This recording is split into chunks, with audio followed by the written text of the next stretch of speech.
Hello, ladies and gentlemen. Welcome to Triple N Media. I am NIK NIKAM, and this is COVID 19 World News. The feature presentation today is when is COVID 19 pandemic going to end in the United States?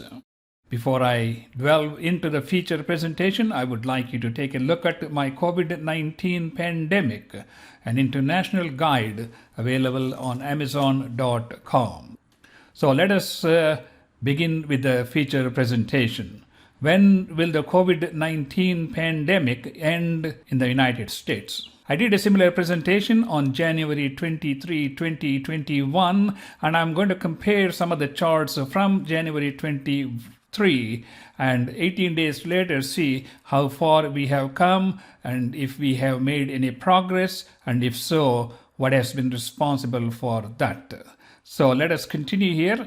As of January 23rd, that was 18 days ago, we had 25.6 million cases with 428,000 deaths. In the intervening 18 days, the count has gone up to 27.8 million cases of coronavirus here in the United States, with the death approaching 480,000 people. And here is a graph showing the number of cases over a time frame, and I want you to pay particular attention to this mega second wave we have seen, not only here in the United States but also in Europe and many other countries.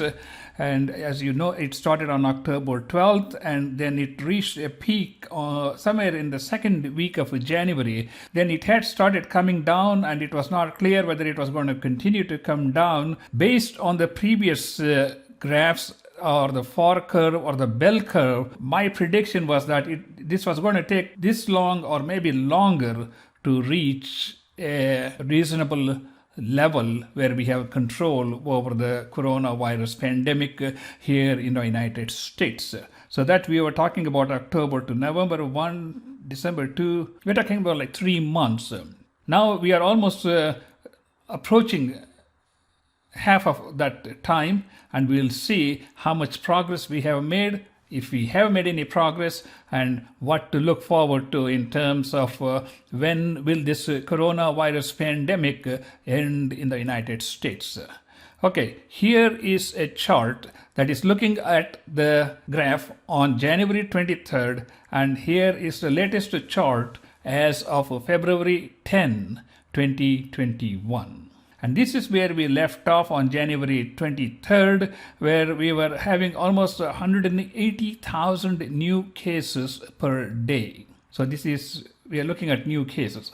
As of February 7th or 8th, the number of new cases were less than 100,000 per day. So there has been a 31% dramatic decrease in the number of new cases here in the United States, and the graph, which was sort of symmetrical in the early phases in March and April, June, July, and August, now the graph seems to be coming down at a faster pace than it took to climb to 300,000 new cases per day. We will explore and see what is the reason behind this. This is probably a weekend, so death toll is around 3,800 per day, but the hospitalizations have gone down by 26% from the peak when we saw in the middle of January. That's almost a month ago. Here's a death chart which has a similar pattern, and we were seeing deaths in the range of like 4,500 or so. Right now the death toll is like 3,800, so there's been a dramatic decrease of significant. So there has been a decrease in the number of deaths, hospitalizations, and new cases. Okay, as I said, back on January 23rd, we were having 175,000, it should be 175,000 cases per day, and today we are having 87,000 cases per day. In the beginning of this second wave, or I would say third wave, like in the end of October, it was just most people were vulnerable, as only less than 10% of the population had the infection at that time. As more people were vulnerable, more people got sick. As more people got sick, they were spreading the infection to more people.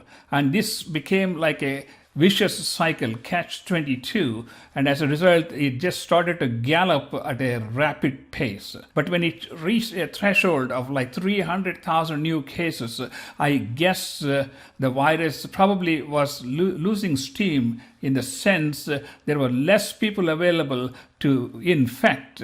And when less people are infected, there are less chances of these people spreading the infection. As a result, the wave comes down. I mean, that is a similar pattern we saw in March and April.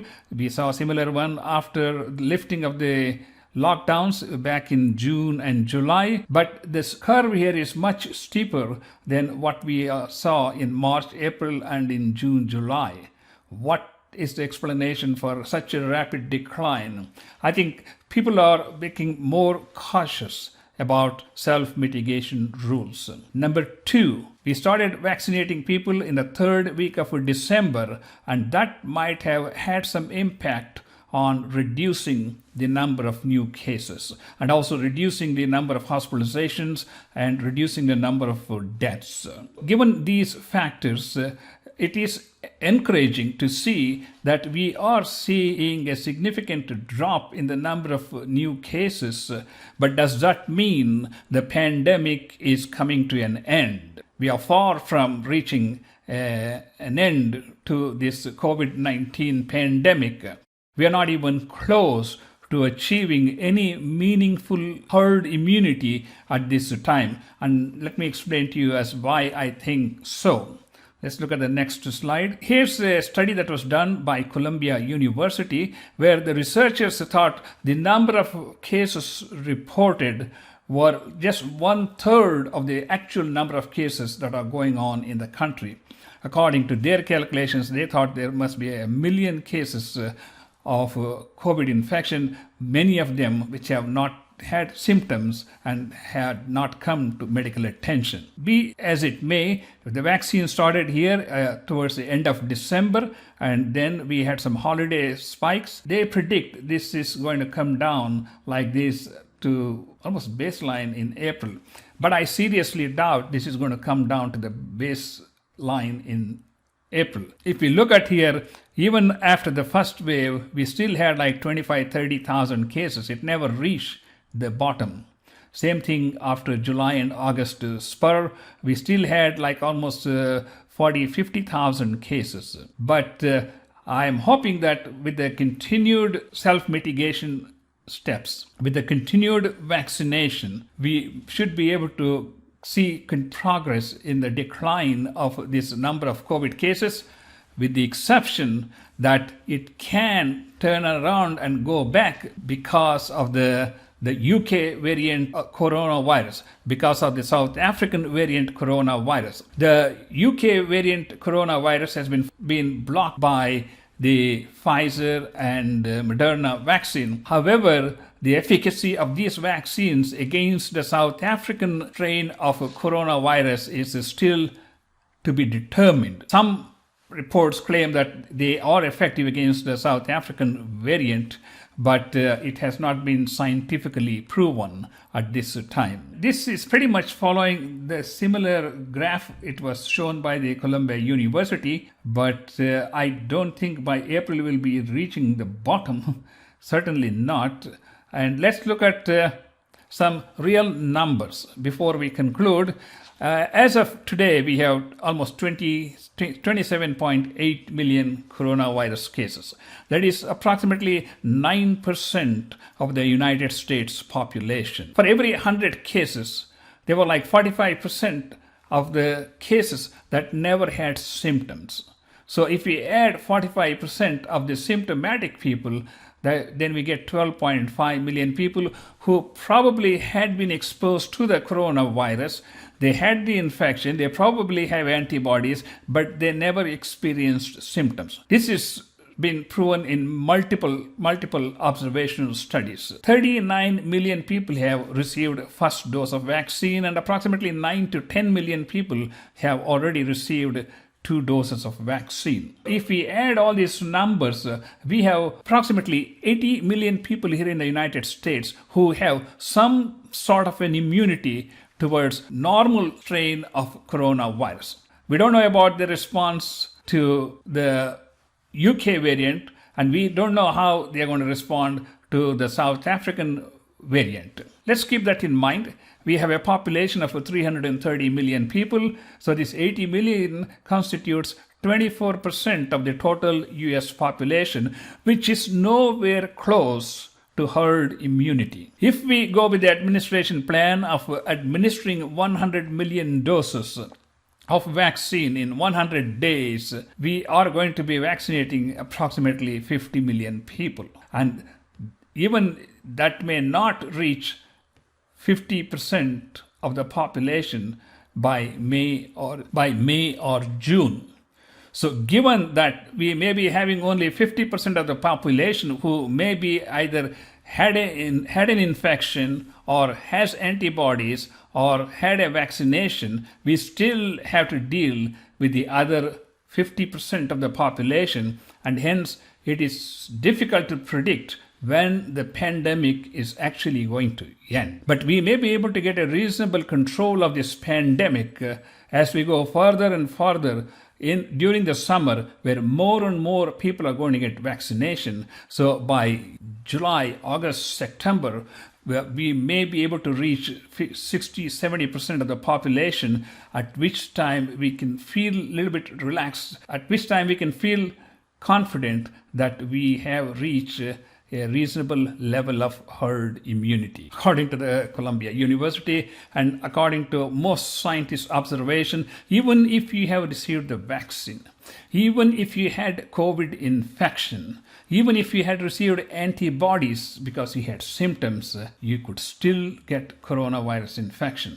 And you could get the infection from the UK or the South African variant. So we are not totally 100% immunized against this coronavirus at this time. Keeping that in mind, we need to continue with the self-mitigation steps we have been following successfully so far for more than a year, almost limiting travel, wearing masks, and this can continue to reduce the total number of new cases, hospitalizations, mortality, and most importantly, maybe it could save our lives. What do you think? What is your observation? Ladies and gentlemen, before I conclude, I would like you to take a look at my COVID-19 pandemic, an international guide for dealing with pandemics.